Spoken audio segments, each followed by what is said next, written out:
नमस्कार, मी राहुल वाकुरे। ढोकी येथे बस स्थानकचे 2 थांबे आहेत। पहिल्या बस स्थानक थांब्यावर आणि छत्रपती शिवाजी महाराज चौक पेट्रोल पंप या दोन्ही ठिकाणी धाराशिवहून निघणाऱ्या, कळंबला जाणाऱ्या, लातूरला जाणाऱ्या या विभागाच्या कुठल्याही बस स्थानकच्या नियोजित ठिकाणी गर्दी असल्यामुळे थांबत नाहीत। मागं तरी थांबतात नसता, पुढे जाऊन तरी थांबतात।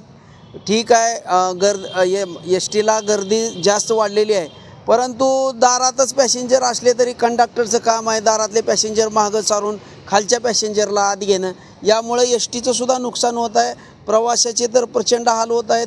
एस टी 100-200 मीटरवर लांब जाऊन थांबते, प्रवाशांनी पळत जायचं, गाडीत जागा भेटते ना भेटते, पुन्हा माघारी यायचं। त्यामुळे इथल्या या आगाराच्या सर्व वाहक आणि चालक यांना या विभागाने सक्त ताकीद देऊन प्रवाशाची व्यवस्थित वागणूक करावी या संदर्भात आम्ही निवेदन दिलेलं आहे। आणि त्याचबरोबर आम्ही कळंब येथे रेल्वे मार्ग नाही, त्यामुळे पूर्ण कळंब तालुक्यातील व कळंब धाराशिव मार्गावरील सर्व लातूर, पुणे, मुंबई जाणाऱ्या सर्व प्रवाशांची सोय व्हावी म्हणून आम्ही कळंब येथून लातूर मुंबई रेल्वे धाराशिवला जो रात्री 11:30 वाजताचा स्टॉप आहे, त्या रेल्वेसाठी आपण कळंब येथून 10 वाजता एक बस सोडावी, जेणेकरून पुणे आणि मुंबईला जाणाऱ्या सर्व प्रवाशांची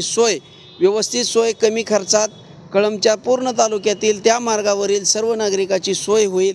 या प्रायोगिक तत्त्वावर 6 महिने आपण बस चालू करावी, जेणेकरून कमी खर्चात लोकाला धाराशिवच्या रेल्वे स्टेशनवर येऊन तिथून कमीत कमी खर्चात त्यांना पुणे असेल मुंबई येथे जाता येईल। यासाठी या 2 मागण्याचं आम्ही आज विभागीय नियंत्रक यांना निवेदन दिलेलं आहे।